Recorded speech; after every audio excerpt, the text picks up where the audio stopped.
Trump Jr.'s statement about that meeting with a Russian lawyer at Trump Tower last summer was crafted. So there's a lot of changing narratives and changing stories that are coming out of the White House right now.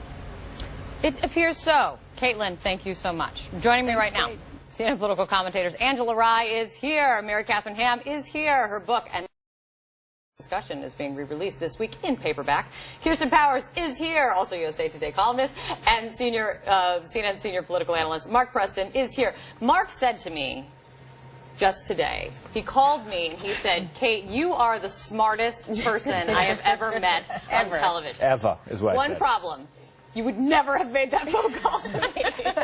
I would have done it in person. There you go. Good save. Don't even give it to him. When do you believe what the president says? At this time, I don't think he can, and I do think that the credibility problem is much bigger than telling fibs or white lies. You're talking about world leaders who are looking inward at the United States when you're talking about trade deals or NATO or dealing with Russia or North Korea, whatever there may be, Iran, Iraq. The fact of the matter is, if these world leaders are watching these lies take place now, over these little minuscule things in some ways, they have to start to wonder, is he going to lie to us on the bigger issues? And I would just add, and if my children are watching, I'm not advocating this by any stretch of the imagination, but they're not even good liars. He's not even a good liar about it. If you are a really good liar, I might actually have some respect for you and be like, wow, you were actually really good at lying, but they haven't been.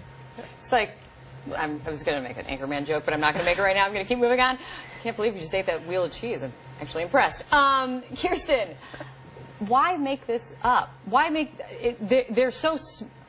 They seem so small in the grand scheme of what the president is tasked with and what we ask of the president and what we want to hear from the president. Just talking about being great at border security and talking about how great your speech was, why make this stuff up?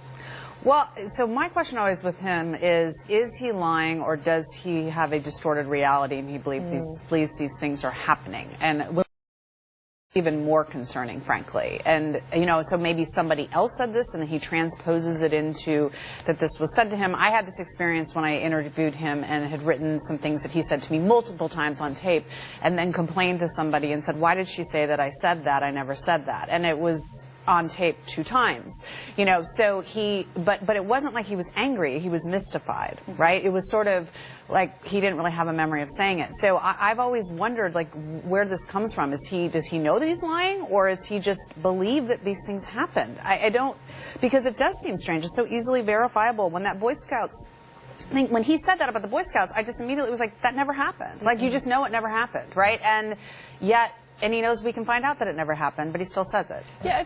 I mean, I think he wants to hear these things about himself. And I want to hear people like me too. So then he says them, so then he can hear them. But, like, the thing that strikes me, as you were saying, about the incompetence of this, which is, you think a Boy Scout's not going to blow up your spot? He is, like, they're Boy Scouts.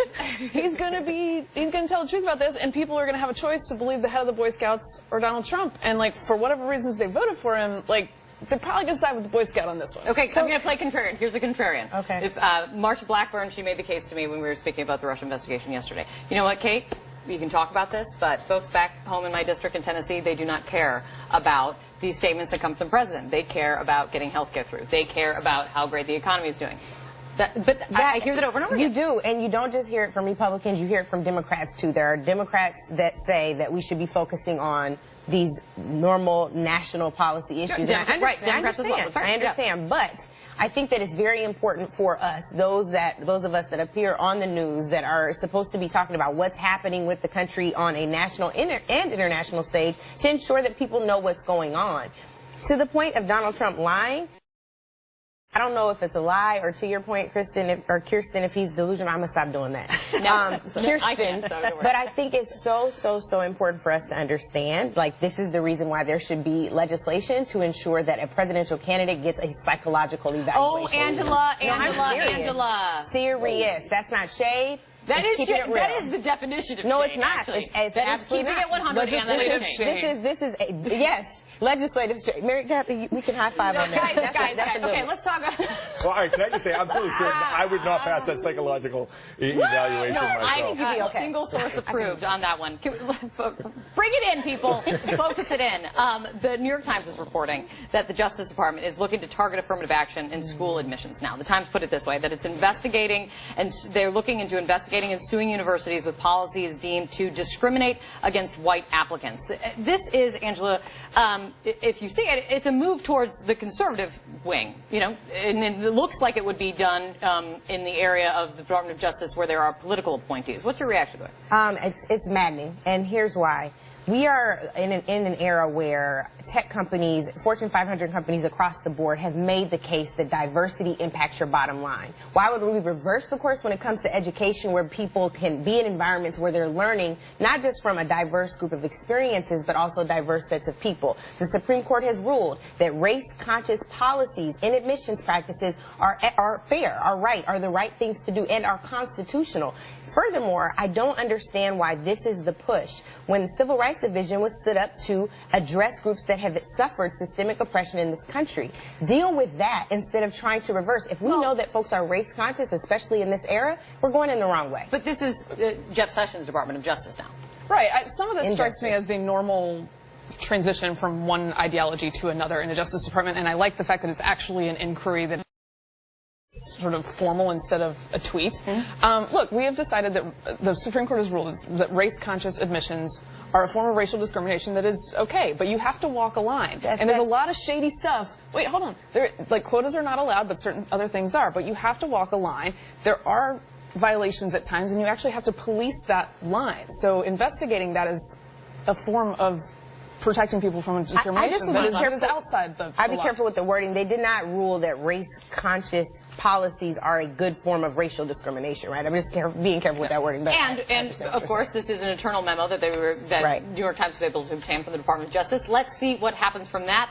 We didn't get to half the topics I wanted to get to today, but at least it was fun, and we did it together. Great to see you guys. Thank you so much. Thanks, Kate. Coming up for us, Republicans signaling a willingness, something of a willingness, to work with Democrats on repairing the health care system, even shoring up Obamacare, bipartisanship. I know, I can't believe I'm saying it myself. But what about the president's call to let Obamacare implode? How does that square?